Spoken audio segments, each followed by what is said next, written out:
Hello students, आप सभी लोगों का आज की क्लास में बहुत बहुत स्वागत है। स्टूडेंट, जैसा कि आप सभी को पता है कि हम लोग जिस चैप्टर को पढ़ रहे हैं उस चैप्टर का नाम है हेलो एल्केन हेलो एरीन। ये चैप्टर बहुत इंटरेस्टिंग, बहुत इम्पोर्टेंट और इवन बहुत सारे कंसेप्ट को लिए हुए है।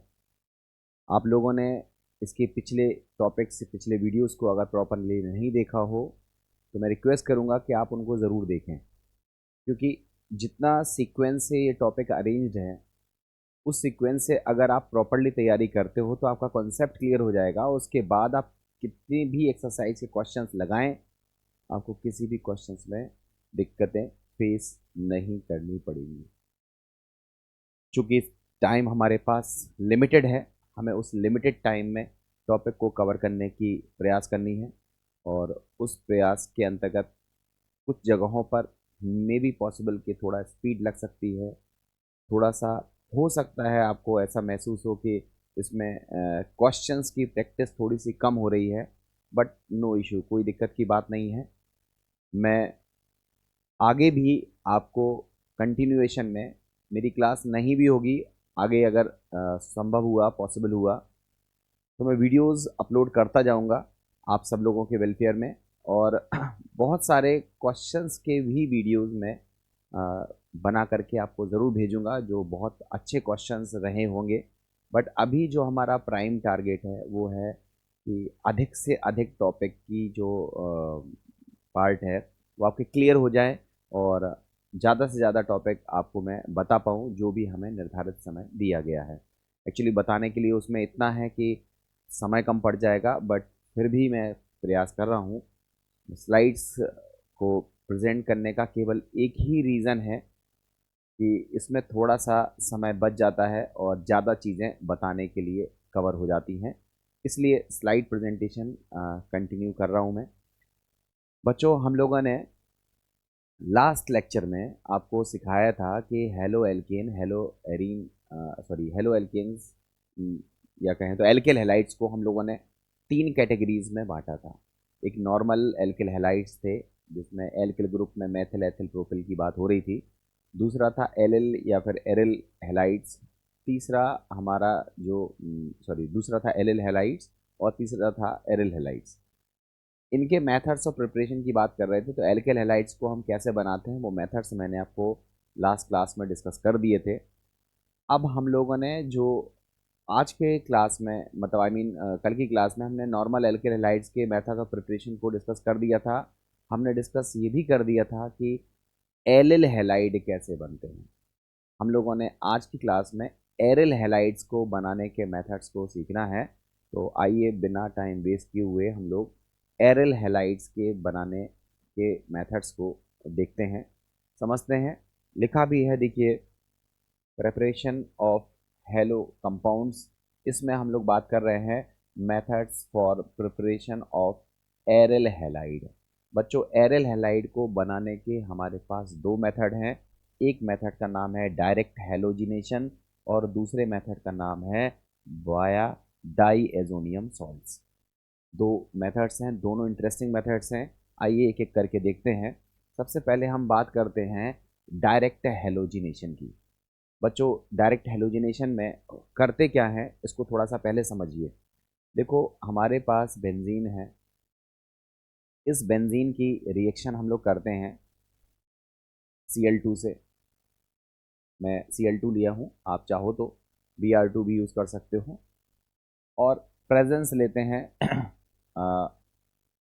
आयरन की। आयरन जो फिलिंग्स रहती हैं, जो पाउडर के रूप में रहता है, या तो आप उसको ले सकते हो।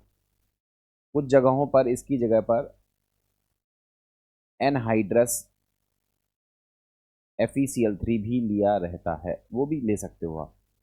बेहतर ऑप्शन आपके पास यही है कि आपको क्या लेना चाहिए, आयरन फिलिंग्स लेनी चाहिए।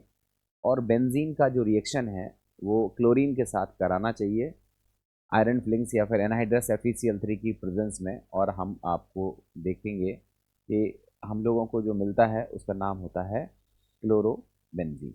ये हमारे बनाने का मेथड है। आप सेम प्रोसेस में बेंजीन की रिएक्शन ब्रोमीन के साथ करा सकते हो। वही सेम कंडीशंस में आयरन फिलिंग्स को लेते हुए, तो आप देखोगे यहाँ पर हमको क्या मिलेगा, ब्रोमोबेंजीन। इस तरह से हम क्लोरोबेंजीन ब्रोमोबेंजीन का फॉर्मेशन कर लेते हैं। इस मेथड से हम फ्लोरोबेंजीन और आयोडोबेंजीन का फॉर्मेशन नहीं करते हैं। रीजंस वही पुराने वाले हैं जो डिस्कस किए हुए थे। तो इस मेथड को हम बोलते हैं डायरेक्ट हैलोजिनेशन मेथड। ये मेथड होता है डायरेक्ट हैलोजिनेशन मेथड। ये जो रिएक्शन है आप सभी को पता है कि ये बेंजीन की रिएक्शन है, और ये किस टाइप की रिएक्शन है आपको पता है, ये है इलेक्ट्रोफिलिक सब्स्टिट्यूशन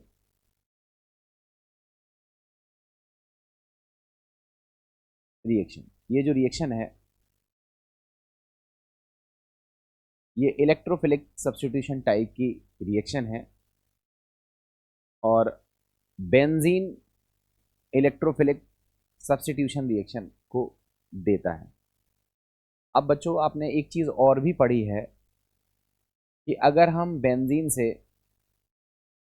कोई ग्रुप अटैच कर दें, बेंजीन से कोई ग्रुप अटैच कर दें, तो अगर ये ग्रुप इलेक्ट्रॉन रिलीजिंग ग्रुप है, इलेक्ट्रॉन रिलीजिंग ग्रुप है, दैट मीन्स ये इलेक्ट्रॉन को बेंजीन रिंग की तरफ शिफ्ट करता है, या कहें तो बेंजीन की इलेक्ट्रॉन डेंसिटी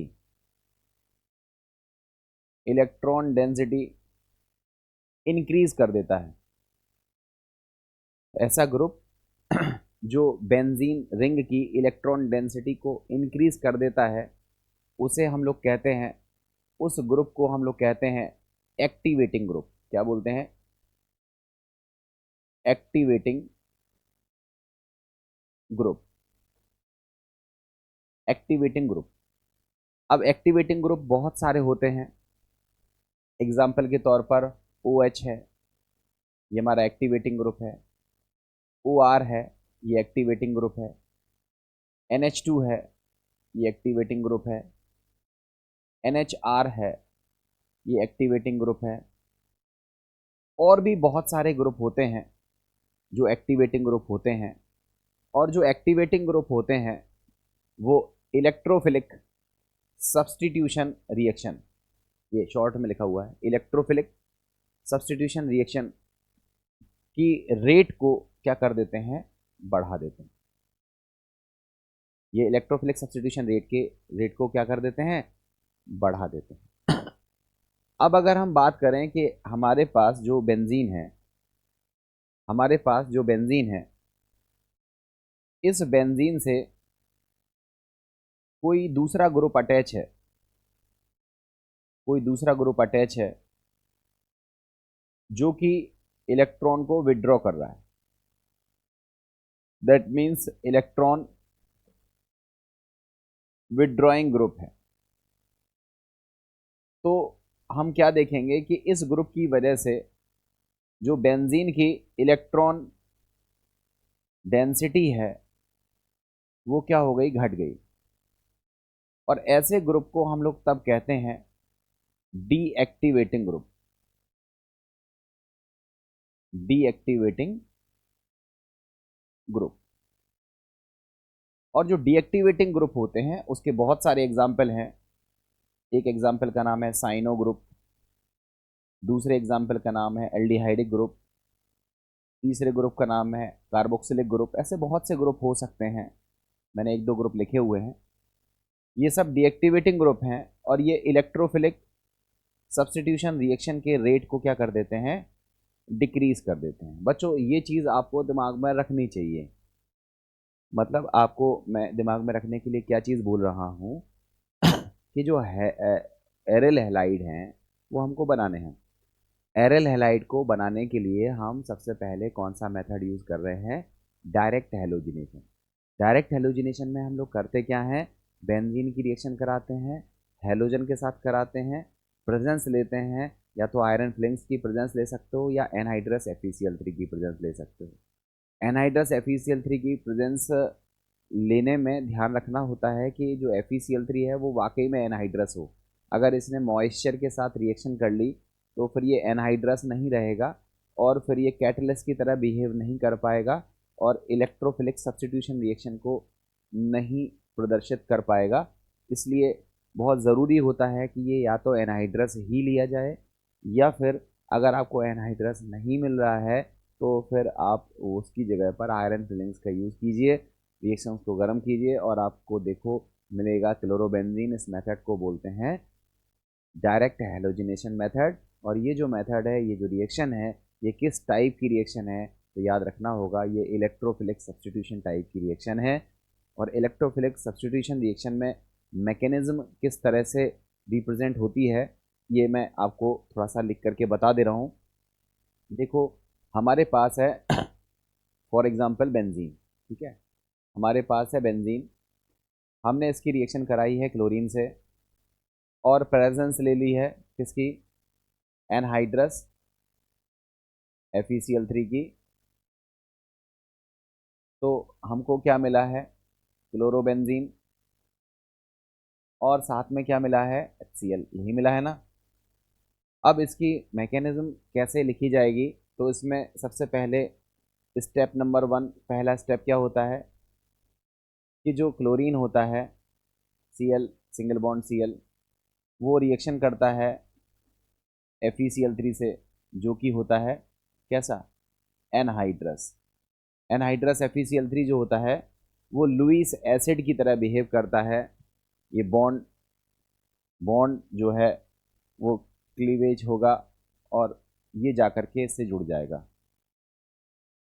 एट लास्ट हम देखेंगे कि हमको जो रिजल्ट के फॉर्म में मिलेगा वो होगा Cl+ और साथ में होगा FeCl4-। इसको कहेंगे कि ये क्या है, इलेक्ट्रोफाइल है। इलेक्ट्रोफाइल बनेगा फर्स्ट स्टेप में। अब इसके बाद आएगा स्टेप नंबर 2। स्टेप नंबर 2 में हम क्या देखेंगे, स्टेप नंबर 2 में हम देखेंगे कि जो हमारे पास क्लोरीन या जो हमारा इलेक्ट्रोफाइल बना है, इट अटैक ऑन बेंजीन। ये बेंजीन पर क्या करता है, अटैक करता है। इस तरह से ये इलेक्ट्रोफाइल का अटैक होगा। मैं थोड़ा सा इस तरफ बना दे रहा हूँ, थोड़ा सा समझाने में मुझे आसानी रहेगी, ऐसे मैं हाथ उल्टा पड़ रहा है। ये यहाँ पर हमने किया बेंजीन और उस बेंजीन पर हमने अटैक कराया किसका, इलेक्ट्रोफाइल दैट इज Cl+ का। अब अटैक किस तरह से हुआ उसको आप देखो। पहले ये बॉन्ड ब्रेक हुआ, Cl+ ने जाकर इस वाले कार्बन से अटैक किया और अटैक करने के बाद हमको एज ए जो रिजल्ट जो हमको मिला वो इस तरह का कंपाउंड था। ये कंपाउंड हमको मिला। ये कंपाउंड जो है, उस कंपाउंड की बड़ी खास बात है, ये कंपाउंड बनेगा। ये कंपाउंड कैसा है, नॉन एरोमेटिक है, नॉन एरोमेटिक कंपाउंड है। ये कंपाउंड इटसेल्फ कोशिश करेगा कि ये बेटर स्टेबिलिटी अचीव कर पाए। दैट मीन्स ये रेजोनेंस स्टेबलाइज होने की कोशिश करेगा, बट रेजोनेंस से जो स्टेबिलिटी मिलेगी वो उतनी ज़्यादा स्टेबिलिटी नहीं मिल पाएगी जितनी कि एरोमेटिक प्रॉपर्टी होने की वजह से स्टेबिलिटी आती है। मीन्स जो कार्बोकैटायंस होते हैं अगर वो एरोमेटिक नेचर के हैं तो वो हाईली स्टेबल होंगे, और अगर वो एलिफेटिक टाइप के हैं, भले रेजोनेंस उसमें आ रहा है तो उनमें स्टेबिलिटी नहीं आएगी। They all are non aromatic in character. ये क्या है, नॉन एरोमेटिक कैरेक्टर के होते हैं। ये कितना भी रेजोनेंस स्टेबलाइज हो जाए, ये कंपैरेटिवली क्या होते हैं, लेस स्टेबल होते हैं। तब जाकर के फिर हम लोग क्या करते हैं, स्टेप नंबर 3 पर मूव करते हैं। स्टेप नंबर 3 हम मूव करते हैं। और स्टेप नंबर 3 में क्या होता है, ये जो हमारा एक हाइब्रिडाइज्ड, ये बेंजीन नहीं है एक्चुअली, ये हाइब्रिड पार्ट है उसका। मैं थोड़ा सा हाफ बना दूं तो जिससे आपको डाउट ना रहे। ये हमारे पास जो बेंजीन का जो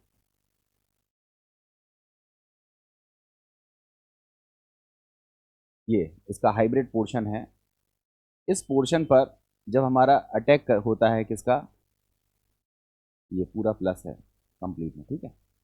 अटैक होता है किसका, AlCl4 का, ये बॉन्ड रिगेन हो जाता है और यहाँ से हमको सब्स्टिट्यूशन के बाद एट लास्ट जो मिलता है वो होता है क्लोरोबेंजीन, और साथ में AlCl3 अलग हो जाता है, साथ में HCl अलग हो जाता है। इस तरह की मैकेनिज्म देखने के लिए मिलती है। मैकेनिज्म देखने का मतलब है कि फर्स्ट स्टेप में इलेक्ट्रोफाइल जनरेट होता है, सेकेंड स्टेप में वो इलेक्ट्रोफाइल अटैक करता है बेंजीन से या बेंजीन के डेरिवेटिव से, और हम देखते हैं कि अटैक के बाद हम लोगों को जो कंपाउंड मिलता है वो कंपाउंड नॉन एरोमेटिक नेचर का होता है। नॉन एरोमेटिक नेचर का होने की वजह से ये फिर से अपने एरोमेटिक प्रॉपर्टी को गेन करने के लिए दोबारा से आगे फर्दर अटैक करता है, और हम लोगों को एट लास्ट क्या मिल जाता है, हेलोएरीन मिल जाता है। और ये हेलोएरीन की जो डायरेक्ट हेलोजिनेशन का जो मैकेनिज्म है वो मैंने यहाँ लिखा हुआ है, ठीक है। समझ में आ जाए, मैंने वो स्टेप्स लिखे हुए हैं, कुछ स्टेप्स को और स्टैंडर्ड वे में लिखा जाता है, बट अभी हमारा सेगमेंट मैकेनिज्म लिखना बोर्ड कराना नहीं है, ये बताना इसलिए ज़रूरी है क्योंकि इससे रिलेटेड कई सारी चीज़ें आप लोगों को अभी देखने के लिए मिलेंगी। तो बच्चों ये चीज़ मैंने आपको बता दी, अब एक एक करके फटाफट देखते चलो, आपको खुद ही समझ में आ जाएगा। Preparation of aryl halide by direct halogenation. देखो डायरेक्ट हेलोजिनेशन में क्या होता है, direct halogenation of arenes can be done by electrophilic substitution reaction. Clear? In alkanes electrophilic addition reaction take place. जो एल्कीन होती हैं उनमें क्या होता है, इलेक्ट्रोफिलिक एडिशन रिएक्शन होता है, but in benzene electrophilic substitution reactions occur due to aromatic nature of benzene. बच्चों याद रखना, आप यहाँ पर हमारे पास एक है एल्कीन, एक है हमारे पास एल्कीन, इसमें इलेक्ट्रोफिलिक एडिशन रिएक्शन होती है, पूरा ये लिखा हुआ है इलेक्ट्रोफिलिक एडिशन रिएक्शन। और जो हमारे पास बेंजीन होती है उसमें इलेक्ट्रोफिलिक सब्स्टिट्यूशन रिएक्शन देखने के लिए मिलती है। एल्कीन में इलेक्ट्रोफिलिक एडिशन रिएक्शन और बेंजीन में इलेक्ट्रोफिलिक सब्स्टिट्यूशन रिएक्शन देखने के लिए मिलती है। अब हम बात करते हैं इलेक्ट्रोफिलिक सब्स्टिट्यूशन रिएक्शन की। तो देखो, in electrophilic substitution reaction the electrophile is attacked to the pi electron cloud of nucleophile that is benzene. Electrophilic addition reaction में, सॉरी, इलेक्ट्रोफिलिक सब्स्टिट्यूशन रिएक्शन में क्या होता है, जो बेंजीन का जो पाई इलेक्ट्रॉन क्लाउड है, देखो ये जो बेंजीन का पाई इलेक्ट्रॉन क्लाउड है, ये बेंजीन का पाई इलेक्ट्रॉन क्लाउड है, ये अटैक करता है, ये अटैक करता है ये जो पाई इलेक्ट्रॉन क्लाउड है बेंजीन का, ये अटैक करता है किससे, इलेक्ट्रोफाइल पर। ये अटैक करता है किस पर, इलेक्ट्रोफाइल पर। और इलेक्ट्रोफाइल पर अटैक होने के बाद ये मैं थोड़ा सा और स्पष्ट बना दे रहा हूँ, ये पाई इलेक्ट्रॉन क्लाउड है, ये अटैक करता है किस पर, इलेक्ट्रोफाइल पर। ये हमारे पास क्या है, इलेक्ट्रोफाइल है। अब देखो, पढ़ के देख लो। In electrophilic substitution reaction the electrophile is attacked to pi electron cloud of nucleophile that is benzene. ठीक है, अब देखो आगे की बात बोली जा रही है।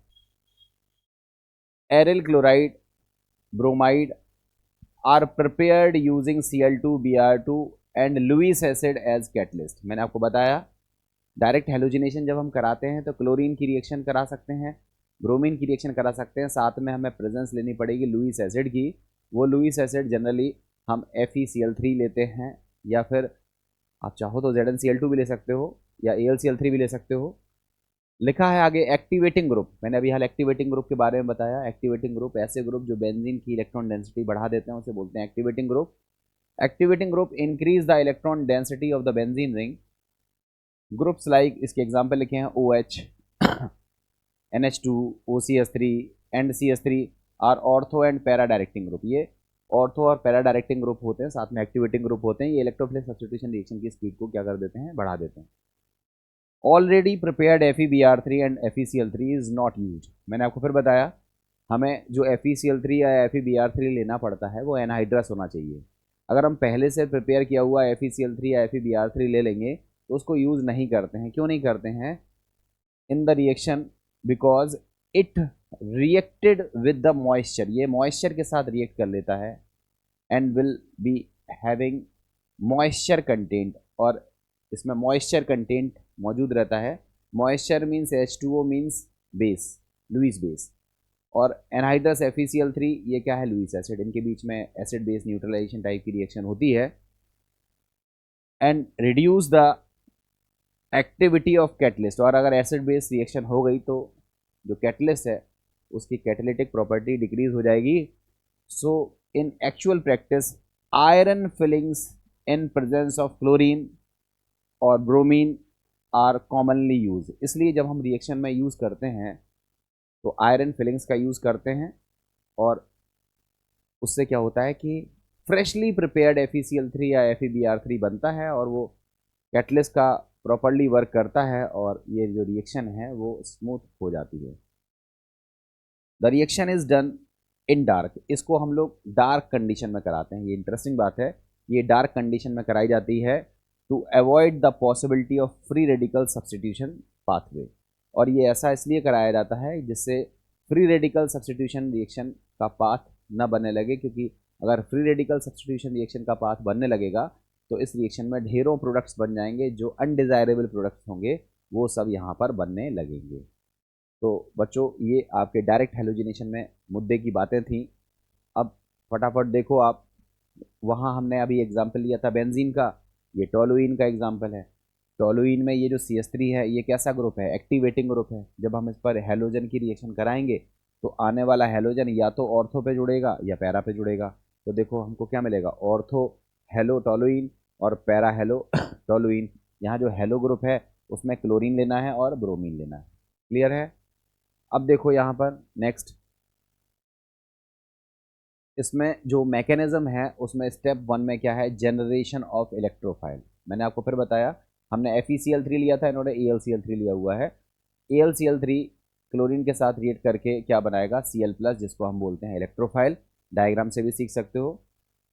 और इलेक्ट्रोफाइल बनने के बाद स्टेप नंबर 2 में क्या होता है, इलेक्ट्रोफाइल अटैक करेगा। अटैक कहाँ करेगा, ऑर्थो पोजीशन पर अटैक करेगा या फिर पैरा पोजीशन पर अटैक करेगा। दोनों जगह अटैक कर सकता है, ठीक है, क्योंकि इलेक्ट्रॉन डेंसिटी ऑर्थो पर ज़्यादा है और पैरा पर ज़्यादा है। लिखा है in the next step the electrophile that is Cl+ react with the nucleophile that is toluene. The ortho and para positions of the toluenes are electron rich, क्योंकि इलेक्ट्रॉन डेंसिटी ऑर्थो और para पर rich होती है। Thus Cl+ attack on these electrophilic attacking sites and the arenium ion is form. तो ortho पर attack होगा तो ये बनेगा, और आगे चल के अगर हम आगे पैरा पर भी अटैक कराएंगे तो पैरा प्रोडक्ट्स बन जाएगा।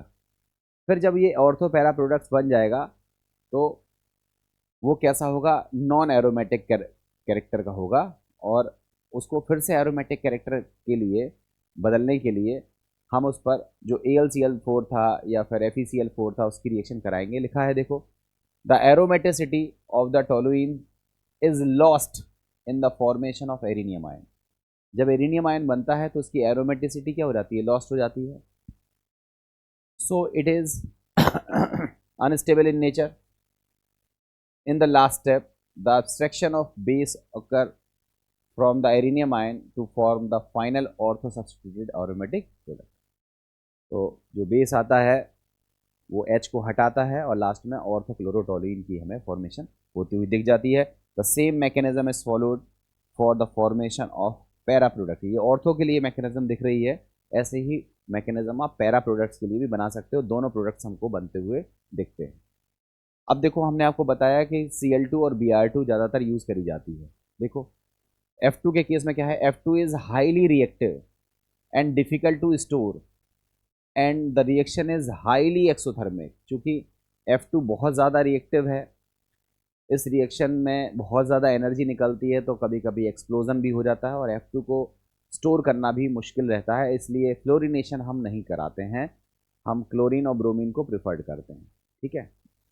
Only Lewis acid act as a catalyst. इसमें लुईस एसिड को हम कैटलिस्ट की तरह बिहेव करते हैं। रीज़न, अगर लुईस एसिड होगा तो वो इलेक्ट्रोफाइल जनरेशन में हेल्प करेगा। आपने देखा स्टेप नंबर 1 में क्या होता था कि लुईस एसिड रिएक्ट करता था Cl2 से, तो वो Cl+ बनता था। अगर उसमें लुईस एसिड कैरेक्टर नहीं होगा तो इलेक्ट्रोफाइल जनरेशन में हेल्प नहीं हो पाएगी, इलेक्ट्रोफाइल जनरेट ही नहीं होगा। इसलिए यहाँ ज़रूरी चीज़ है कि जो कैटलिस्ट होना चाहिए वो लुईस एसिड टाइप का होना चाहिए, जिससे इलेक्ट्रोफाइल का जनरेशन ईजिली हो पाए। और फिर उसके बाद तमाम सारी बातें यहाँ लिखी हुई हैं। उसके बाद देखो नेक्स्ट है, iodo arenes can not be prepared by the direct iodination because the reaction is reversible. मैंने आपको बताया था, पहले भी आप पढ़ चुके हैं, आयोडीनेशन बहुत स्लो प्रोसेस है, रिवर्सिबल नेचर की होती है। Therefore the reaction is carried out in the presence of oxidising agent. इसलिए इसको हम ऑक्सीडाइजिंग एजेंट की प्रेजेंस में कराते हैं to control the reversibility of the reaction.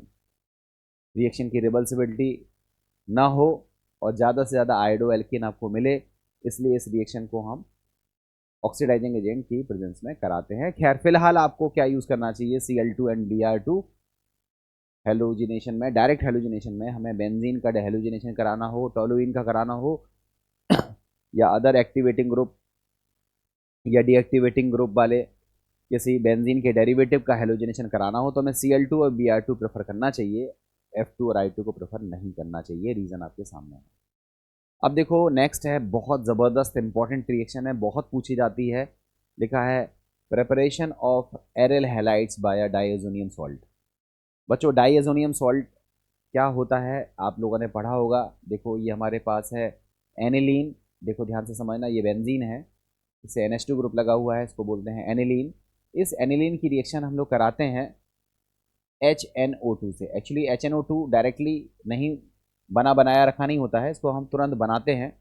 और जब हम देखते हैं कि इसकी रिएक्शन कराते हैं किससे, NaNO2 सोडियम नाइट्राइड से, साथ में HCl से, और टेम्परेचर लेते हैं cold condition, that is 0 to 5 degree Celsius. और एट लास्ट हमको क्या मिल जाता है, बेंजीन डाइएजोनियम सॉल्ट, ये N2+Cl- इस तरह से रहता है। ये बेंजीन डाइएजोनियम क्लोराइड मिल जाता है, ये है बेंजीन डाइएजोनियम सॉल्ट, इसको बोलते हैं बेंजीन डाइएजोनियम सॉल्ट। और एनिलीन से बेंजीन डाइएजोनियम सॉल्ट बनाने का जो मेथड होता है, इसको हम बोलते हैं डाईएजोटाइजेशन। तो पहले एनिलीन से डाईएजोटाइजेशन करा के बेंजीन डाइएजोनियम सॉल्ट बनाते हैं, और फिर वो जो डाइएजोनियम सॉल्ट बन जाता है तब उसकी रिएक्शन कराते हैं क्यूप्रस हैलाइड से, इससे Cu2x2 से कराते हैं। अब Cu2x2 में जनरली दो लेते हैं, एक लेते हैं Cu2Cl2, इसको हम बोलते हैं क्यूप्रस क्लोराइड, और एक लेते हैं Cu2Br2, जिसको हम क्या बोलते हैं, क्यूप्रस ब्रोमाइड। यही दो लेते हैं, क्यूप्रस क्लोराइड, क्यूप्रस ब्रोमाइड, इसकी रिएक्शन कराते हैं। HCl की प्रेजेंस में ये रिएक्शन होती है। और जब हम बेंजीन डाइएजोनियम क्लोराइड की रिएक्शन क्यूप्रस हैलाइड से कराते हैं तो हमें क्लोरोबेंजीन या ब्रोमोबेंजीन मिल जाती है। बेंजीन डाइएजोनियम क्लोराइड से क्लोरोबेंजीन या ब्रोमोबेंजीन का बनाना विद यूजिंग क्यूप्रस हैलाइड, इस रिएक्शन को हम बोलते हैं सेंडमायर रिएक्शन। मोस्ट इंपॉर्टेंट, बहुत इंपॉर्टेंट रिएक्शन है। और आपको बता दें कि जो क्लोरीन के क्लोरोबेंजीन बनाने की जो मेथड है, ये मेथड्स ऑफ प्रिपरेशन है, लेबोरेटरी मेथड्स ऑफ प्रिपरेशन है, और ये बहुत पूछी जाती है। इस रिएक्शन को हम बोलते हैं सेंडमायर रिएक्शन। ठीक है, तो देखो समझ में आ गया होगा आपको।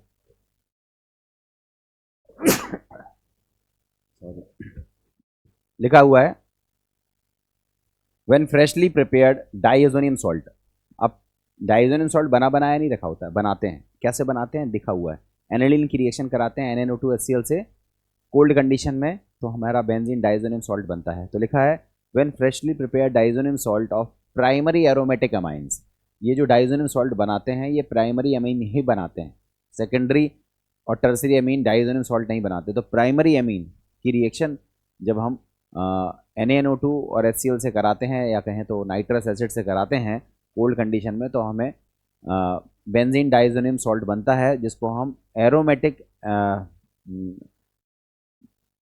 प्राइमरी अमीन से बनाना बोलते हैं। तो लिखा है when freshly prepared diazonium salt of primary aromatic amine is treated with Cu2X2, Cu2X2 में मैंने X की जगह Cl और Br लिया है, it gives aryl halide and this reaction is known as Sandmeyer's reactions. Most important reaction है, बहुत पूछी जाती है। आगे देखो लिखा है प्रिपरेशन ऑफ डाइएजोनियम सॉल्ट, कैसे डाइएजोनियम सॉल्ट बनता है।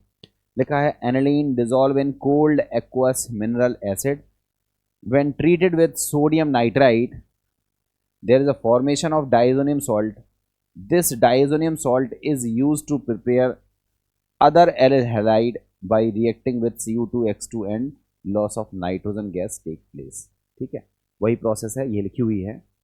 ये एनिलीन है, NaNO2HCl से रिएक्शन कराई है, 0 डिग्री सेल्सियस या कहें तो 273 केल्विन पर ये रिएक्शन हुई है।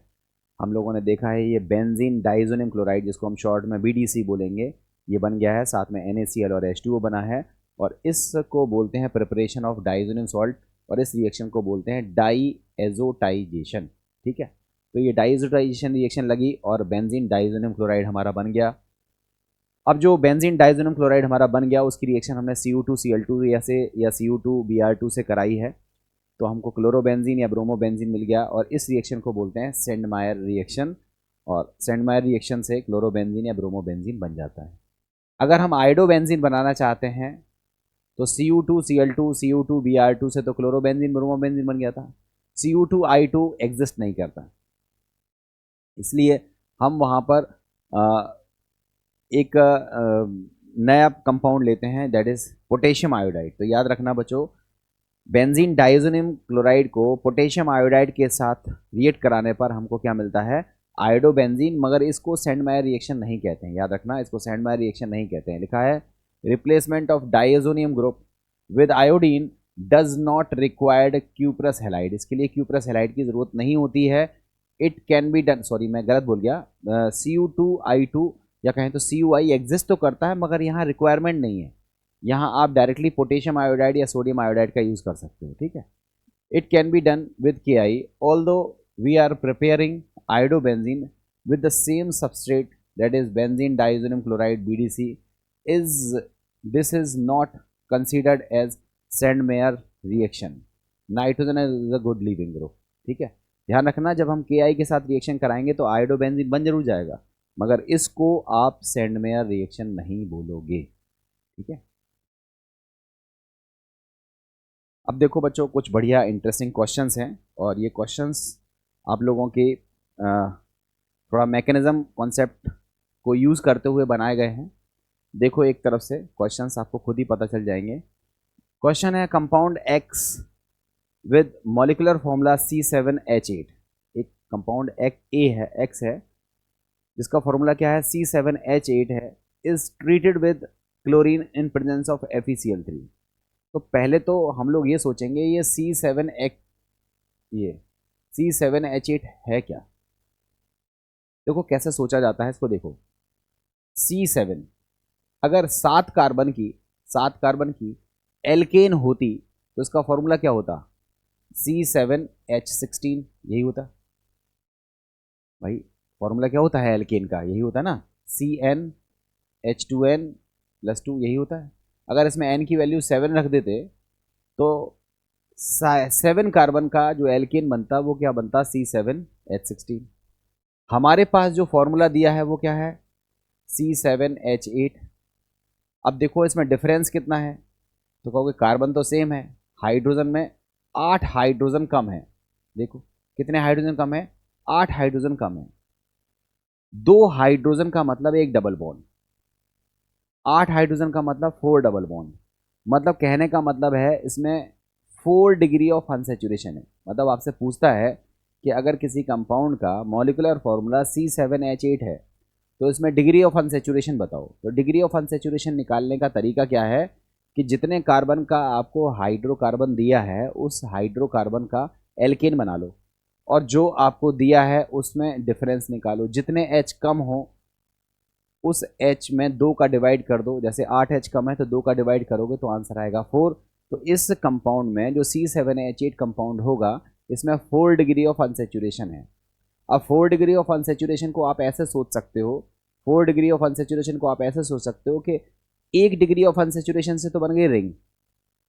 हो गई, ये समझ में नहीं आया। 1 डिग्री ऑफ अनसेचुरेशन से बन गई रिंग, इसका मतलब क्या हुआ? देखो, अगर आपसे बोले हम कि एक एल्कीन है जिसका फॉर्मूला है C3H6, एल्कीन है ना, कैसे पता लगा?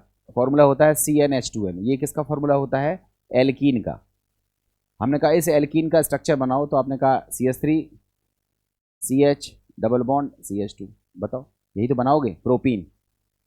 तो आप प्रोपीन में देखो एक डबल बॉन्ड है, मतलब 1 डिग्री ऑफ अनसेचुरेशन है। अब इसी फॉर्मूले से आप ये भी तो बना सकते हो। देखो, ये भी तो बना सकते हो CH2 एंड CH2। देखो, ये भी तो बन सकती है। साइक्लोप्रोपेन भी तो बन सकती है, चेक कर लो। 1 2 3 कार्बन है C3, 2 4 6 हाइड्रोजन है CH6। तो C3H6 से आप एक डबल बॉन्ड वाली एल्कीन भी बना सकते हो और साइक्लोप्रोपेन भी बना सकते हो। तो कहने का मतलब रिंग जब भी आ जाए तो उसका मतलब उसमें 1 डिग्री ऑफ अनसेचुरेशन हिडन है। यहाँ पर हमारे पास 4 डिग्री ऑफ अनसेचुरेशन है, इसका मतलब एक तो होगी रिंग और 3 होंगे डबल बॉन्ड। और आप बताओ 6 कार्बन की अगर एक रिंग हो तो 1 डिग्री अनसेचुरेशन इसमें आ गया और डबल बॉन्ड हो 3, तो ये क्या बन गई? बेंजीन। अब उस बेंजीन का फॉर्मूला क्या होता है? C6H6। अब अपन लोगों ने एक H हटाया और CH3 लगा दिया। एक H हटाया तो बचा C6H5 और इसकी जगह क्या लगा दिया? CH3। तो आप बताओ फॉर्मूला क्या बन गया? C7 5 और 3 8 H8। तो आप बताओ C7H8 से हम क्या सोच सकते हैं कि C7H8 हो ना हो टोलुइन होगा। C7H8 हो ना हो क्या होगा? टोलुइन होगा। और अगर हम टोलुइन का क्लोरीनेशन करते हैं तो वो क्लोरीनेशन कहाँ होता है? ऑर्थो पर होता है और पैरा पर होता है। क्लोरीनेशन कहाँ पर होता है? ऑर्थो पर होता है और पैरा पर होता है। तो देखो, पहले ऑप्शन में ऑर्थोक्लोरोटोलुइन पैराक्लोरोटोलुइन बना है, हमें लगता है यही आंसर होना चाहिए। बाकी को भी चेक कर लेते हैं। ऑर्थो और मेटा ये हो नहीं सकता। यहाँ पर पैरा, ये चौथा ऑप्शन है यहाँ पे, ये डी वाला ऑप्शन है। मेटा और ये हो नहीं सकता और यहाँ मेटा ये बन ही नहीं सकता। मेटा वाला तो बनेगा ही नहीं, सो पॉसिबल ही नहीं है, क्योंकि जो टोलुइन होता है उसमें जो CH3 ग्रुप होता है वो ortho and para directing group होता है। तो इसका जो आंसर आना चाहिए वो पहला आंसर आना चाहिए। और थोड़ा सा एक्सप्लेन करके हम आपको बता देते हैं। देखो, ये आपका आंसर आ रहा है, आंसर का एक्सप्लेनेशन लिखा हुआ है, आप देख के कर सकते हो, समझा मैंने दिया है। ठीक है, अब देखो इसमें find x in the given reaction. अब HBr का जब हम रिएक्शन कराते हैं तो ये यहाँ तो डबल बॉन्ड से रिएक्शन करेगा नहीं, क्योंकि बेंजीन तो एडिशन रिएक्शन देती नहीं है। एक ही पॉसिबिलिटी है कि ये जो HBr है उसमें एक H यहाँ जुड़े, Br यहाँ जुड़े, मार्कोनिकॉफ का फॉर्मेशन, मार्कोनिकॉफ के रूल को लगाते हुए हम यहाँ पर प्रोडक्ट बनाएंगे। क्योंकि ये फिनोलिक कंपाउंड है, इसमें डबल बॉन्ड कैरेक्टर आने की वजह से ये ग्रुप हट नहीं सकता, ये ग्रुप हटेगा नहीं, डबल बॉन्ड पर रिएक्ट होगा नहीं यहाँ पर। तो ले दे करके HBr केवल और केवल यहीं पर अटैक करेगा। तो आप बताओ नेगेटिव पार्ट कहाँ जाएगा? इस जगह पर। और H कहाँ जाएगा? इस जगह पर। तो आपको यहाँ पर Br लगाते हुए रिजल्ट दिखाई देगा। अब चॉइस चेक करते हैं कि क्या क्या दी हुई है। देखो, यहाँ Br है, हमें लगता है यही वाला आंसर सही है। Br यहीं लगेगा, यहाँ तो लग नहीं सकता, यहाँ तो लग नहीं सकता, तो ये आंसर नहीं होगा। यहाँ देखो, ये OH भी हटा दिया है, Br लगा दिया, ये तो पॉसिबल ही नहीं है। यहाँ देखो, Br यहाँ लगा जरूर दिया है मगर यहाँ OH को हटा दिया, OH का हटाना भी पॉसिबल नहीं है। तो इसका जो सही आंसर होगा वो क्या होगा?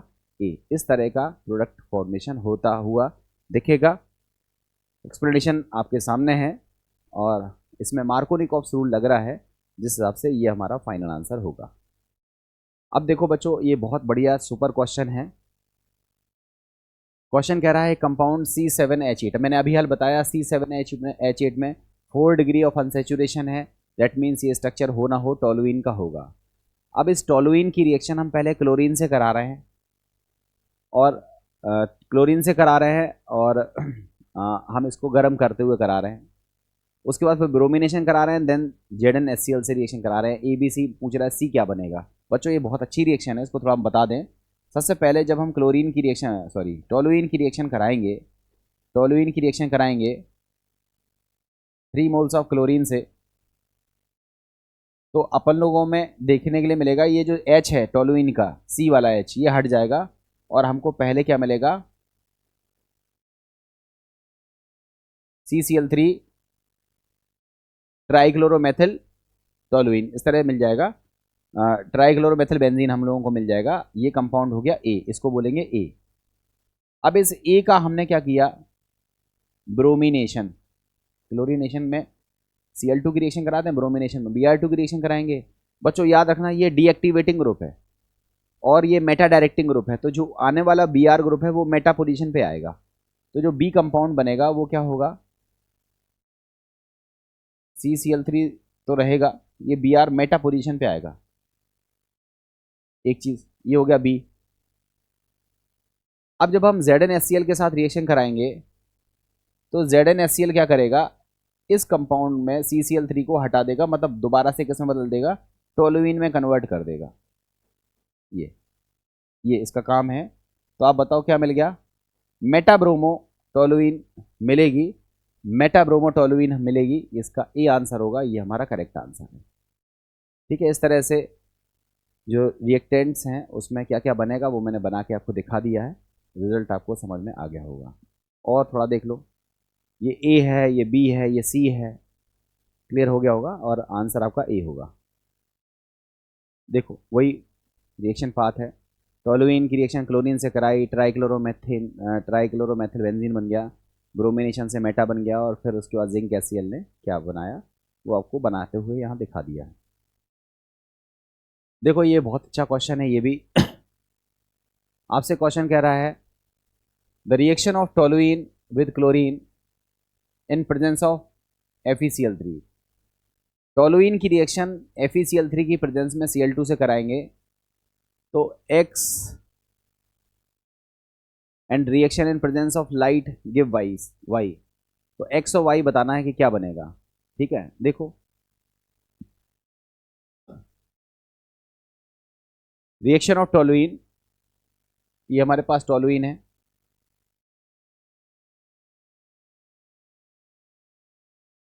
इसकी रिएक्शन करानी है क्लोरीन से इन प्रेजेंस ऑफ FeCl3। FeCl3 की प्रेजेंस होगी, क्या बनेगा X। और आगे कह रहा है इन प्रेजेंस ऑफ लाइट, अगर लाइट होती, सनलाइट होती तो बन रहा है Y। तो आपसे पूछ रहा है X और Y क्या होगा। आप बताओ बच्चों, अगर लाइट की प्रेजेंस में कराएंगे तो ये H वाल हटेंगे और Cl3 आएंगे, मतलब ट्राइक्लोरोमेथिल बेंजीन मिलेगा।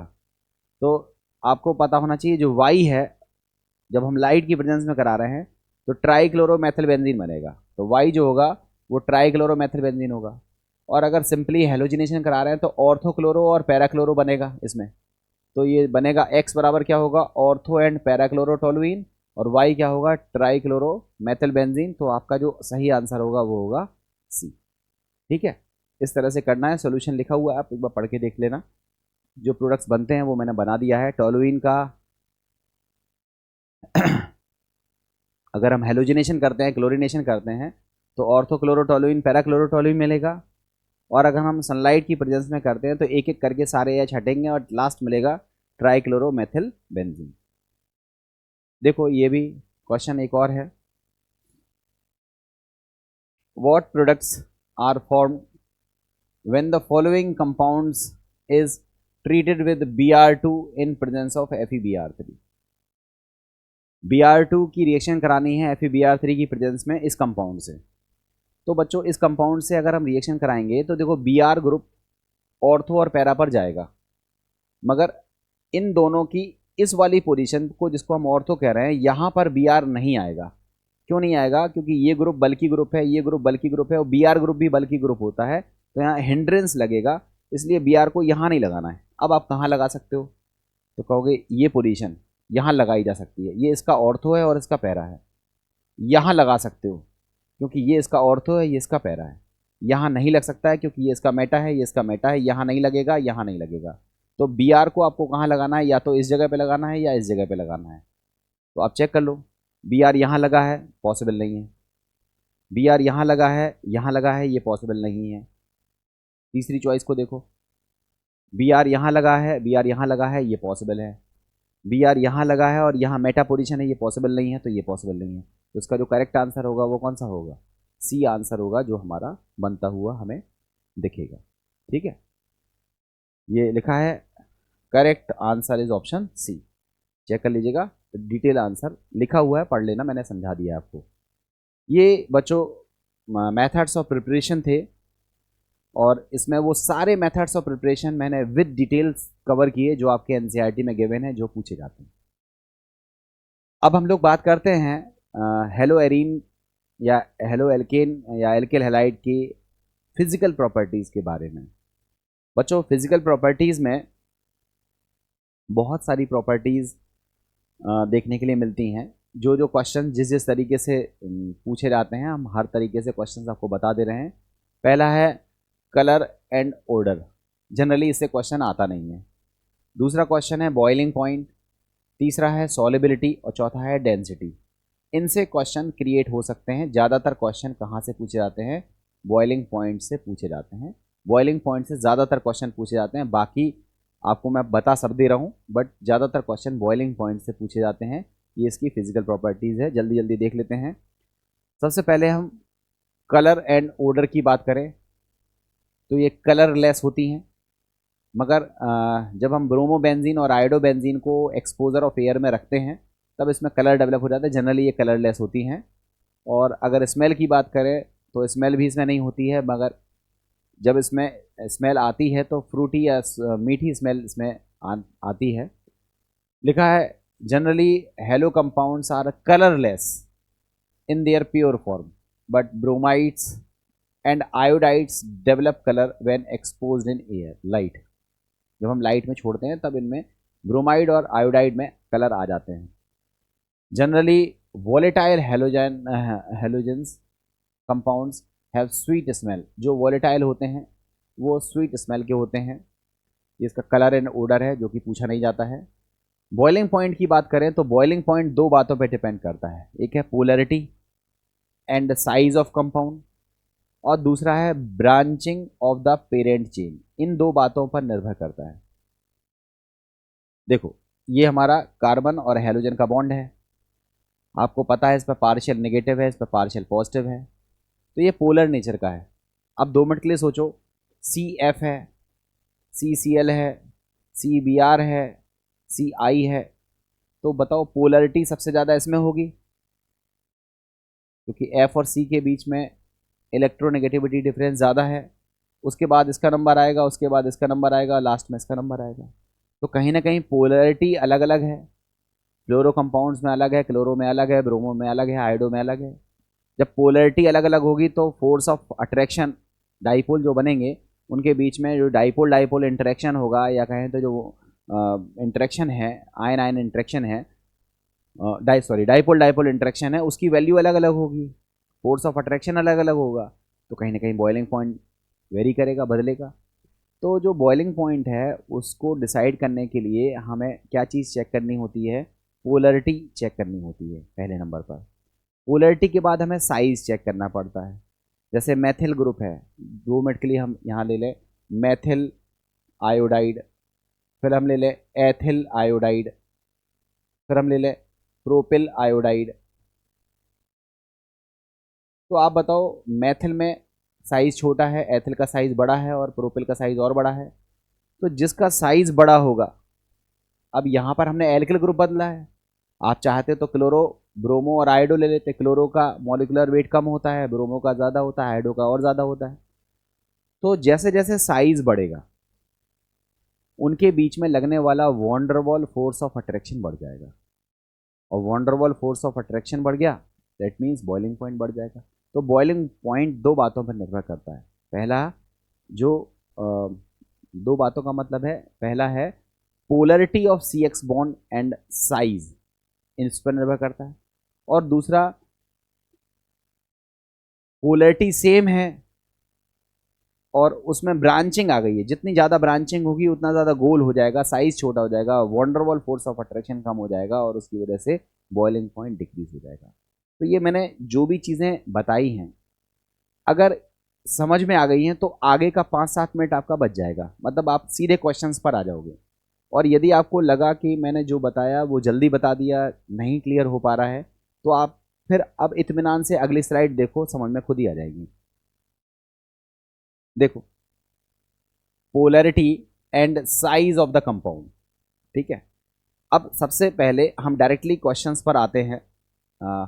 ये देखो लिखा है, ये सी आई से ज़्यादा पोलर बॉन्ड कौन सा है, सी बी आर से ज़्यादा पोलर बॉन्ड कौन सा है, सी सी एल सबसे ज़्यादा पोलर बॉन्ड कौन सा है, C F. As the polarity of C X bond increases, intermolecular force of attraction among the molecules also increases, ठीक है। ये चीज़ आपको समझ में आ गई होगी कि किस तरह से रहता है। अब आगे बात करते हैं, polarity of C X bond के बारे में ही हम लोग बात कर रहे हैं, ठीक है। Halo alkanes having general polar greater polar and high molecular mass compared to their parent hydrocarbon due to a strong intermolecular force of attraction, that is dipole dipole van der Waals। बच्चों मैं आपको बताता हूँ, अब ज़्यादा language पे मत उलझो, बिल्कुल स्मूथ लैंग्वेज की हम बात कर रहे हैं। ज़्यादा कॉम्प्लिकेशन में जाओगे तो आप कंफ्यूज हो जाओगे। मैं आपको केवल इतना सा बात कर रहा हूँ कि ये सी एक्स है। अब ये सी एक्स में 4 केस हो सकते हैं, C F, C C L, C B R और C I. Dipole dipole interaction कहां पर ज्यादा होगा, डाइपोल डाइपोल इंटरेक्शन किस में ज्यादा होगा, सी एफ में, सी सी एल में, सी बी आर में और सी आई में। ये डाइपोल डाइपोल इंटरेक्शन का घटता हुआ क्रम है। मगर डाइपोल डाइपोल इंटरेक्शन एकमात्र फैक्टर नहीं है। डाइपोल डाइपोल इंटरेक्शन के बाद हम लोगों को उसका साइज भी देखना है। तो आप देखो, एफ का साइज छोटा होता है, इसका मॉलिक्यूलर वेट कम होता है। तो अगर हम साइज का बात करें तो साइज सी एफ का कम है, उससे ज़्यादा साइज किसका है, सी सी एल का है, उससे ज़्यादा साइज किसका है, सी बी आर का है, और सबसे बड़ा साइज किसका है, सी आई का है। तो जो आइडो एल्केन होती है उसमें no doubt dipole dipole interaction कम होता है, मगर उसका साइज फैक्टर ज़्यादा इम्पैक्टफुल होता है। इसलिए इसका जो बॉइलिंग पॉइंट है वो आइडो एल्केन का ज़्यादा होता है फ्लोरो एल्केन के कंपैरिजन में। एल्किल फ्लोराइड, ध्यान से समझना बच्चों, alkyl fluoride, alkyl bromide, alkyl chloride और एल्किल आयोडाइड, 4 ऑप्शन दिए हैं। Alkyl fluoride, alkyl chloride, alkyl bromide, alkyl iodide. हमने आपसे पूछा इन चारों में सबसे ज़्यादा बॉइलिंग पॉइंट किसका है, तो आपके दिमाग में 2 बातें चलेंगी। पहली बात क्या चलेगी कि क्या इसको हम डाइपोल डाइपोल के हिसाब से आंसर दें या साइज के हिसाब से आंसर दें। तो डाइपोल डाइपोल के हिसाब से आंसर दोगे तो सबसे ज़्यादा बॉइलिंग पॉइंट किसका आना चाहिए, सी एफ का। और साइज के हिसाब से आंसर दोगे तो किसका आंसर आना चाहिए, सी आई का। मगर यहाँ हम आपको बता दें कि जब एल्किल ग्रुप सेम होता है, मतलब ये मान लो मैथिल है, ये भी मैथिल है, ये भी मैथिल है, ये भी मैथिल है, तो हम लोग डाइपोल डाइपोल इंटरेक्शन से ज़्यादा साइज को इंपॉर्टेंस देते हैं। तो ऐसी सिचुएशन में हम क्या देखते हैं कि आइडो एल्किन का जो बॉइलिंग पॉइंट है ज़्यादा आएगा, डाइपोल डाइपोल इंटरेक्शन से डोमिनेट करेगा जो आपका साइज है, ठीक है। अब दूसरा यहां देख लो आप, हेलो एल्केन्स हमारे पास है।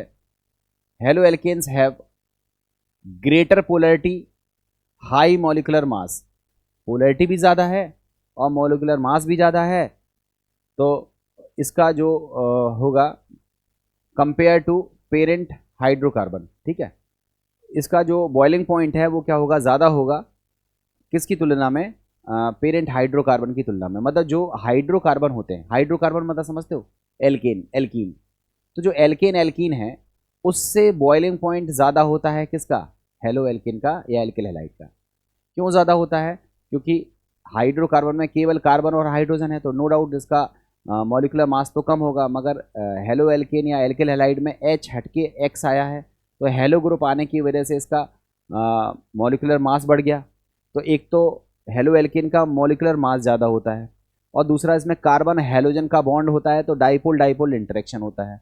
तो जो एल्किल हैलाइड्स होते हैं उसमें पोलरिटी होती है, उसमें मॉलिक्यूलर मास ज़्यादा होता है, इसलिए इसका जो बॉइलिंग पॉइंट है वो ज़्यादा आता है किससे, हाइड्रोकार्बन से ज़्यादा आता है। लिखा है due to strong intermolecular force of attraction that is dipole dipole and van der Waals forces, the boiling point of halo alkanes is greater than parent hydrocarbon. ठीक है, अब आगे की चीज़ें आप देखना, मैं डायरेक्टली आपको ग्राफ्स बना करके बताता हूँ। देखो ये ग्राफ है हमारे पास, आपको सारे क्वेश्चंस इनसे समझ में आ जाएंगे। देखो ये हमारे पास है हाइड्रोकार्बन, 2 कार्बन का, जिसका नाम है इथेन। इसमें क्लोरीन लग गया, इसमें ब्रोमीन लग गया, इसमें आयोडीन लग गया। अब हमने आपसे पूछा चलो बताओ किसका बॉइलिंग पॉइंट ज़्यादा होगा, तो फिर दिमाग लगाया कि सबसे कम तो हाइड्रोकार्बन का होगा, और उसके बाद क्लोरो ब्रोमो और आयोडो। क्लोरो ब्रोमो और आयोडो में ये देखो ethyl ethyl ethyl group common है, तो हम लोग डाइपोल डाइपोल इंटरेक्शन की बात नहीं करेंगे, पोलैरिटी की बात नहीं करेंगे, हम साइज की बात करेंगे। आयोडीन का साइज बिगर होता है, आयोडीन का मॉलिक्यूलर मास ज़्यादा होता है, तो आयोडीन में van der Waals force of ज़्यादा लगेगा, इसलिए आयोडीन की जो बॉइलिंग पॉइंट है वो देखो सबसे ज़्यादा है, फिर ब्रोमीन की है, फिर क्लोरीन की है, और सबसे कम किसकी है, हाइड्रोकार्बन की है। तो 4 ऑप्शन दे करके आपसे पूछ सकता है किसका बॉइलिंग पॉइंट ज़्यादा है या कम है। इसके बाद अगर हम देखें, इसको देखो, मेथिल क्लोराइड, एथिल क्लोराइड और प्रोपिल क्लोराइड। अब इसमें देखो, इसमें मेथिल ग्रुप है, इसमें एथिल ग्रुप है, इसमें प्रोपिल ग्रुप है। जितना बड़ा एल्किल ग्रुप होगा उतना बड़ा van der Waals force of attraction होगा। तो बॉइलिंग पॉइंट देखो प्रोपिल वाले का सबसे ज़्यादा है, उसके बाद एथिल का है, सबसे कम किसका है, मेथिल का। तो ये हमारा हो गया। अब इसमें देखो CH3X, CH3X में ये कौन है, ये है हमारा क्लोराइड, ये है ब्रोमाइड और ये है आयोडाइड। तो आयोडाइड का ज़्यादा होगा, ब्रोमाइड का कम होगा, क्लोराइड का कम होगा। फिर मेथिल से ज़्यादा किसका होगा, एथिल का। देखो इसकी तुलना में ये थोड़ा ज़्यादा है ना, इसकी तुलना में ये थोड़ा ज़्यादा है, तो मेथिल से ज़्यादा किसका होगा, एथिल का। ये देखो मेथिल की से ज़्यादा किसका है, एथिल का। चाहे क्लोराइड हो, चाहे ब्रोमाइड हो, चाहे आयोडाइड हो, मेथिल से ज़्यादा होगा। और प्रोपिल का और भी ज़्यादा है, प्रोपिल का और भी ज़्यादा है, प्रोपिल का और भी ज़्यादा है। तो आप चेक करो, ये प्रोपिल में पहले क्लोराइड का, फिर ब्रोमाइड का, और फिर किसका हो जाएगा, आयोडाइड का। तो इस तरह से आप बॉइलिंग पॉइंट्स को इंटर रिलेट कर सकते हो, बता सकते हो। बॉइलिंग पॉइंट जो है वो ब्रांच के व्युत्क्रमानुपाती होगा, इनवर्सली प्रोपोर्शनल होगा। जितनी ज़्यादा ब्रांच बढ़ेगी उतना ज़्यादा साइज छोटा हो जाएगा, गोल हो जाएगा, van der Waals force of attraction घट जाएगा, जिसकी वजह से बॉइलिंग पॉइंट क्या हो जाएगा, डिक्रीज हो जाएगा। तो boiling point is inversely proportional to branching. अब इसका क्वेश्चन देखो, आपको खुद ही समझ में आएगा। ये देखो 4 कार्बन का एल्किल ब्रोमाइड है, ये भी 4 कार्बन का है, ये भी 4 कार्बन का है। इसमें कोई ब्रांच नहीं है, इसमें 2-2 ब्रांच हैं, और इसमें 3-3 ब्रांच हैं, 1 2 3। जितनी ज़्यादा ब्रांच आएगी उतना छोटा साइज हो जाएगा, छोटा साइज होने की वजह से लगने वाला van der Waals force of attraction decrease हो जाएगा, जिसकी वजह से बॉइलिंग पॉइंट डिक्रीज हो जाएगा। तो सबसे ज़्यादा बॉइलिंग पॉइंट इसका, उससे कम इसका, और सबसे कम इसका हो जाएगा। बॉइलिंग पॉइंट का डिक्रीजिंग ऑर्डर आपका दिख रहा है, ये हेलो एल्केन्स की बात हो रही है। अब हम बात करते हैं physical properties of halo alkanes, halo arenes की बात करते हैं। तो इसमें भी बॉइलिंग पॉइंट और मेल्टिंग पॉइंट की बात करेंगे। बच्चों बॉइलिंग पॉइंट में तो वही जो पुराना रूल लग रहे हैं वही लगेंगे।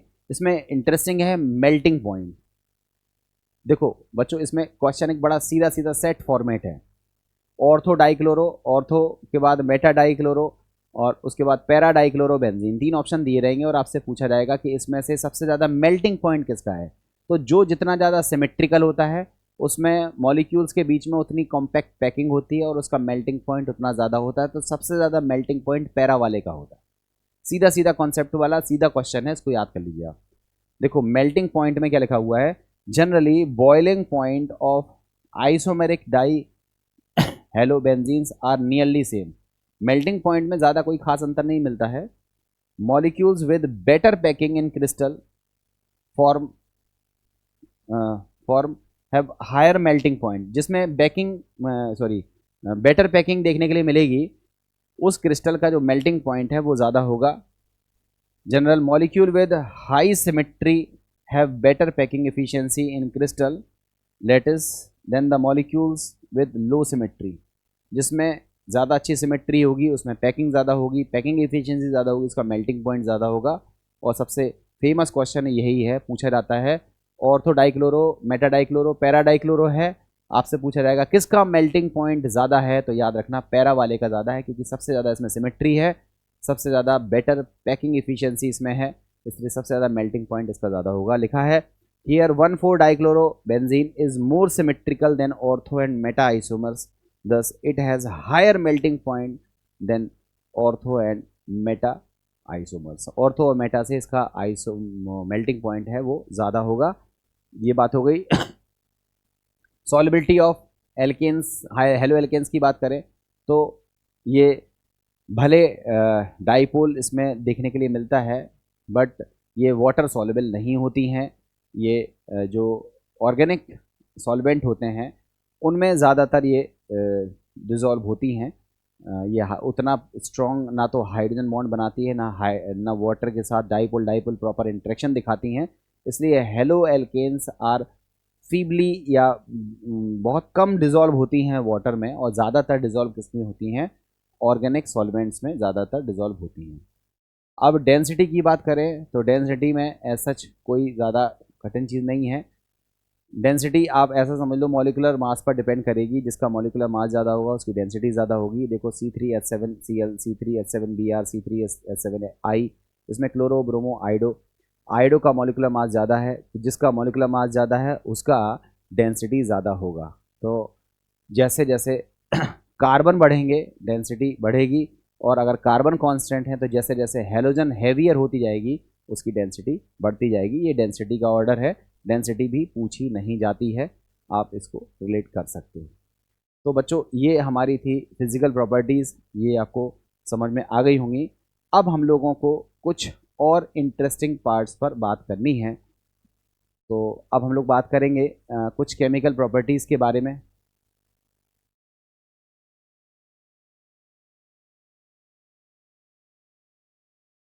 देखिए अब हम बात करते हैं chemical reaction of hello compounds.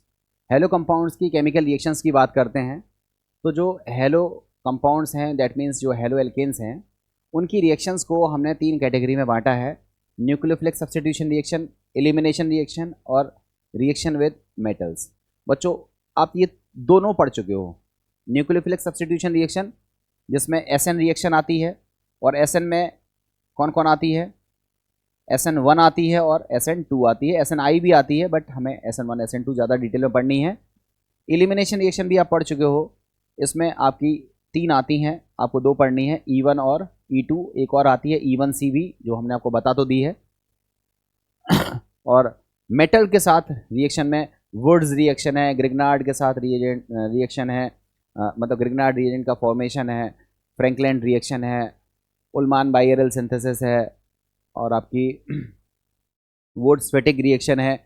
ये तमाम सारी रिएक्शंस आपकी रिएक्शन विद मेटल्स के साथ है। ये 3 तरह की रिएक्शंस को हम लोगों को ओवरऑल यहाँ डिस्कस करना है। तो देखते हैं, पढ़ चुके हैं हम लोग। न्यूक्लियोफिलिक सब्स्टिट्यूशन रिएक्शन में आपको पता है कि जो कार्बन और हेलोजन का जो बॉन्ड है, इसमें पोलैरिटी डिफरेंस होने की वजह से पार्शियल नेगेटिव पार्शियल पॉजिटिव आता है, और जब न्यूक्लियोफाइल अटैक करता है तो अटैकिंग से ये वाला बॉन्ड ब्रेक होता है, न्यूक्लियोफाइल अटैक करता है। वो अटैक 2 स्टेप में भी हो सकता है, सिंगल स्टेप में भी हो सकता है, एंड फाइनली न्यूक्लियोफाइल अटैक करता है, एक्स को रिप्लेस कर देता है। इसलिए इस रिएक्शन को हम न्यूक्लियोफिलिक सब्स्टिट्यूशन रिएक्शन कहते हैं, ऐसा यहाँ पर लिखा हुआ है। और न्यूक्लियोफिलिक सब्स्टिट्यूशन रिएक्शन 2 टाइप की होती है, SN1 SN2, मतलब टाइप्स और भी हैं बट अभी फ़िलहाल SN1 SN2 दो टाइप में है। सबसे पहले अगर हम SN1 की बात करें तो मैंने आपको बताया था SN1 जो रिएक्शन है उसका नाम होता है यूनिमोलिकुलर न्यूक्लियोफिलिक सब्स्टिट्यूशन रिएक्शन।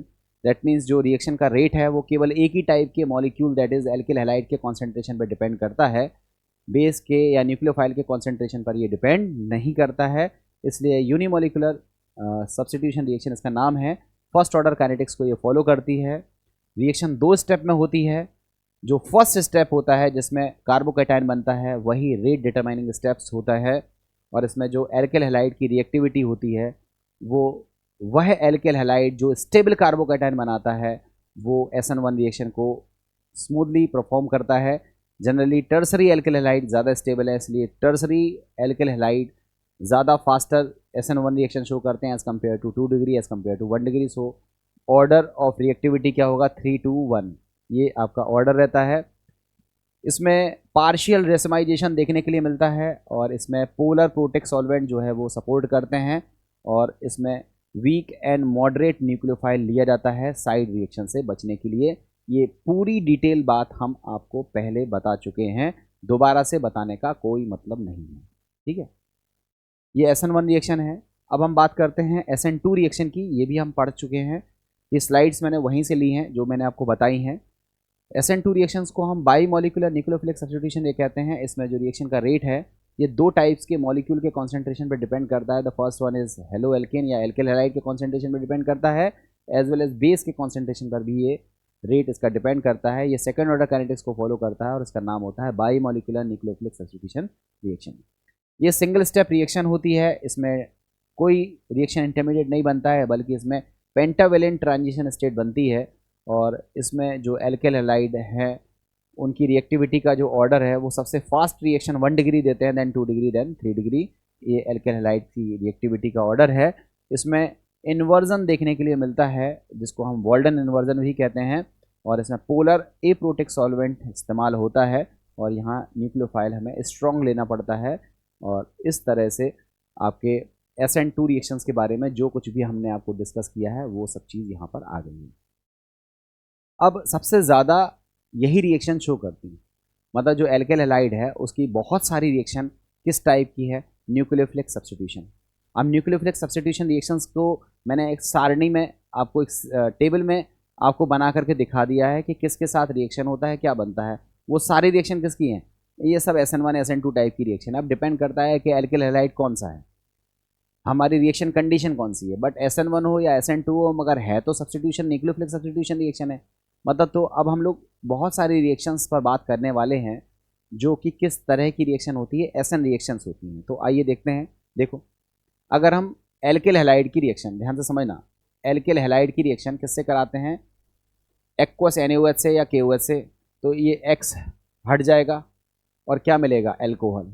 इसमें जो अटैकिंग न्यूक्लियोफाइल है वो कौन सा है, OH-। इसी तरह से अगर हम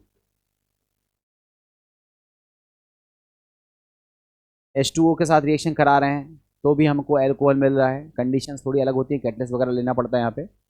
अगर हम एल्किल हैलाइड की रिएक्शन सोडियम एल्कोक्साइड से करा रहे हैं, सॉरी किससे करा रहे हैं, सोडियम एल्कोक्साइड से करा रहे हैं, तो आपको मिल रहा है ईथर। आपको पता होगा इस रिएक्शन को हम लोग बोलते हैं विलियमसन सिंथेसिस, और ये ईथर बनाने का प्रोसेस है। अगर हम एल्किल हैलाइड की रिएक्शन सोडियम आयोडाइड से करा रहे हैं तो NaX अलग हो जाएगा, सोडियम आयोडाइड बनेगा, एल्किल आयोडाइड बनेगा, ठीक है। इसको आप एसीटोन के साथ रिएक्शन कराते हो, आप लोगों ने इस रिएक्शन को पढ़ा भी होगा। इस रिएक्शन को हम बोलते हैं फ्रैंकलिन रिएक्शन बोलते हैं। इसके बाद अगर हम एल्किल हैलाइड की रिएक्शन अमोनिया के साथ कराते हैं तो हमको एमीन मिलता है। एमीन के साथ कराते हैं, 1 डिग्री एमीन के साथ कराते हैं तो हमें 2 डिग्री एमीन मिलता है। ये सब रिएक्शन कौन सी रिएक्शन है, ये न्यूक्लियोफिलिक सब्स्टिट्यूशन रिएक्शन के ही एग्जाम्पल्स हैं, ठीक है। अब देखो आगे कुछ रिएक्शन और हैं। हम सिल्वर कार्बोक्सिलेट के साथ रिएक्शन कराते हैं, एस्टर बनता है। लिथियम एल्यूमिनियम हाइड्राइड से रिडक्शन कराते हैं, एल्केन मिलता है। एल्किल मेटल के साथ रिएक्शन कराते हैं जिसमें हम वुड्स रिएक्शन वगैरह का इस्तेमाल करेंगे तो हमारी एल्केन बनती है। सोडियम थायो एल्किल NaSH के साथ कराते हैं तो हम लोगों को क्या मिलता है, थायो ईथर मिलता है। H2S के साथ कराते हैं, थायो एल्कोहल मिलता है। सेकेंडरी एमीन से कराते हैं टर्सरी एमीन मिलता है। ये सारी रिएक्शन कौन सी हैं? ये सब न्यूक्लियोफिलिक सब्स्टिट्यूशन रिएक्शन है। आपने इंटर लेवल में ये रिएक्शन दुनिया भर की पढ़ी होंगी, ठीक है, दुनिया भर की रिएक्शन आपने ये पढ़ी होंगी और आपको आती भी होंगी, ऐसा नहीं है कि कोई स्पेशल रिएक्शन है। हाँ, ये सब इंपॉर्टेंट है। पोटेशियम साइनाइड से जब हम रिएक्शन कराते हैं तो हम लोगों को मिलता है एल्किल साइनाइड, ये बहुत पूछा जाता है। और जब हम सिल्वर साइनाइड के साथ रिएक्शन कराते हैं तो हमको मिलता है एल्किल आइसोसाइनाइड, ये क्वेश्चन पूछा जाता है। पोटेशियम नाइट्रेट के साथ रिएक्शन कराते हैं तो मिलता है एल्किल नाइट्राइट, और सिल्वर नाइट्रेट के साथ रिएक्शन कराते हैं तो हम लोगों को मिलता है नाइट्रो एल्केन। तो इस तरह से बच्चों ये क्वेश्चन बहुत पूछे जाते हैं। सबसे ज़्यादा पूछे जाने वाले क्वेश्चन है कि पोटेशियम साइनाइड के साथ जब रिएक्शन कराते हैं तो एल्किल साइनाइड बनता है, किसकी रिएक्शन कराते हैं? एल्किल हैलाइड की। आगे पढ़ा रहा हूँ। सिल्वर साइनाइड के साथ आइसोसाइनाइड बनता है, KNO2 के साथ एल्किल नाइट्राइड बनता है, और AgNO2 के साथ हमारा नाइट्रो एल्किन बनता है। ये क्वेश्चन पूछे जाते हैं। इन क्वेश्चंस को हम लोग आगे देख रहे हैं। देखो बच्चों, जो हमारा CN है या जो NO2 है, ये हमारा होता है एम्बीडेंटेड न्यूक्लियोफाइल। पूछा जाता है एम्बीडेंटेड न्यूक्लियोफाइल्स क्या होते हैं? तो ऐसे न्यूक्लियोफाइल्स तो जानते ही हो, जो इलेक्ट्रॉन रिच होते हैं, ठीक है, उन्हें हम लोग क्या बोलते हैं? न्यूक्लियोफाइल। अब न्यूक्लियोफाइल न्यूट्रल भी हो सकते हैं, न्यूक्लियोफाइल हमारे नेगेटिवली चार्ज भी हो सकते हैं।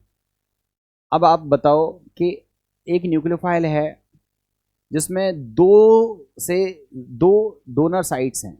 डोनर साइट्स का मतलब है न्यूक्लियोफिलिक सेंटर्स जो हैं वो दो हैं। इधर से भी लोन पेयर या इलेक्ट्रॉन डेंसिटी डोनेट हो सकती है, इस तरफ से भी इलेक्ट्रॉन डेंसिटी डोनेट हो सकती है। तो ऐसे न्यूक्लियोफाइल जिसमें दो डोनर साइट्स हों या दो न्यूक्लियोफिलिक सेंटर्स हों, उसको हम क्या बोलते हैं? एम्बीडेंटेड न्यूक्लियोफाइल। तो लिखा है nucleophile with two nucleophilic sites और सेंटर्स, इसको हम क्या बोलते हैं? एम्बीडेंटेड। और एम्बीडेंटेड के एग्जांपल्स तो बहुत सारे हैं, बट बड़े फेमस एग्जांपल हैं CN और NO2। CN में देखो C साइड से डोनेट हो सकता है, CN में N साइड से डोनेट हो सकता है, ठीक है। C साइड से भी डोनेट हो सकता है और N साइड से भी डोनेट हो सकता है। अब बच्चों याद रखना, C सिंगल बॉन्ड C कैसा होता है? स्ट्रॉन्ग। और C सिंगल बॉन्ड C जो है वो वीक होता है। वो कैसा होता है? वीक बॉन्ड होता है। अब आप बताओ, अगर हम एल्किल हैलाइड की रिएक्शन पोटेशियम साइनाइड से कर दें, तो पोटेशियम साइनाइड तो आयनिक कंपाउंड है, तो K+ मिलेगा, CN- मिलेगा। अब आप बताओ CN- ये सॉल्यूशन में फ्री है, CN-, और जब CN- फ्री है तो बॉन्ड C साइड से भी बन सकता है, N साइड से भी बन सकता है। आपको बताओ बॉन्ड बनाना कहाँ से पड़ेगा? C साइड से। क्यों बनाना पड़ेगा? क्योंकि C बॉन्ड क्या होता है? स्ट्रॉन्ग होता है। एल्किल में भी C होता है और साइनाइड का भी C होता है, तो वहाँ पर क्या देखने के लिए मिलेगा? Cyano compound. तो जब पोटेशियम साइनाइड के साथ रिएक्शन कराते हैं तो पोटेशियम साइनाइड का आयोनिक नेचर होता है, इसलिए सॉल्यूशन में CN- आयोनिक फॉर्म में रहता है। और चूंकि ये एम्बीडेंटेड लिगेंड है, इसलिए ये C साइड से भी बॉन्ड बना सकता है, N साइड से भी बॉन्ड बना सकता है। चूंकि कार्बन कार्बन बॉन्ड ज़्यादा स्ट्रॉन्ग होता है as compare to carbon nitrogen bond, इसलिए C साइड से बॉन्ड बनता है और हमको एल्किल साइनाइड मिलता है जब हम पोटेशियम साइनाइड की रिएक्शन कराते हैं। और जब हम यही रिएक्शन हम किसके साथ कराएंगे? यही रिएक्शन हम एल्किल हैलाइड की रिएक्शन हम AgCN के साथ कराएंगे। तो बच्चों ये जो कंपाउंड है ये कोवेलेंट होता है। कैसा होता है? कोवेलेंट होता है। जब कोवेलेंट है तो C का बॉन्ड तो ऑलरेडी बना हुआ है, तो ये जो N है बस वही अटैक करने के लिए फ्री है।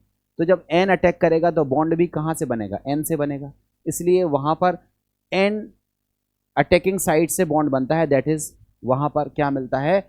एल्किल आइसोसाइनाइड का फॉर्मेशन होता हुआ दिखता है। तो इसका कोवेलेंट नेचर है, इसलिए N साइड से अटैक होता है। इसका आयोनिक नेचर है, C और N दोनों साइड से अटैक हो सकता है, मगर चूंकि CC बॉन्ड स्ट्रांग होता है इसलिए C साइड से अटैक होता है और साइनो कंपाउंड्स बनता है। ये सारी चीज़ें मैंने आपको बता दी। अब अगर हम ग्राफ में देखें, NO2 की बात करें तो NO2 में देखो O साइड से भी डोनेट हो सकता है, N साइड से भी डोनेट हो सकता है। ध्यान रखना बच्चों, जो O साइड से बॉन्ड बनता है वो ज़्यादा स्ट्रॉन्ग होता है, मतलब CO बॉन्ड ज़्यादा स्ट्रॉन्ग है as compare to CN bond. Same answer यहाँ पर चलेगा। आयोनिक कंपाउंड होगा तो O से रिएक्शन होगा और कोवेलेंट कंपाउंड होगा तो N से रिएक्शन होगा, और इस तरह से हमको प्रोडक्ट्स का फॉर्मेशन देखने के लिए मिलेगा। तो बच्चों ये टॉपिक आप लोग पढ़ लीजिएगा। आगे और भी टॉपिक हैं, रिएक्शंस हैं। अब आगे अगर क्लास हम लोगों को और कंटिन्यू होती हैं एल्केल हैलाइड से रिलेटेड और भी क्लास कंटिन्यू होती हैं, तो अभी इसमें कुछ पढ़ाने के लिए है अभी हमारे पास, तो हम उसको डिस्कस करने के बाद तब क्वेश्चंस को डिस्कस करेंगे।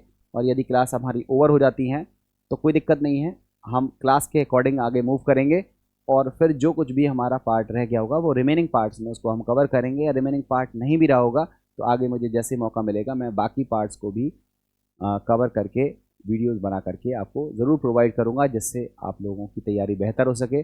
बच्चों प्रॉपर रिवीजन करते रहिए, लिख के रिवीजन करिए, खूब सारे क्वेश्चंस लगाइए जिसको आपको ये क्वेश्चंस होने लगे। तो फिलहाल अभी के लिए thank you very much. Next class में फिर मुलाकात होगी।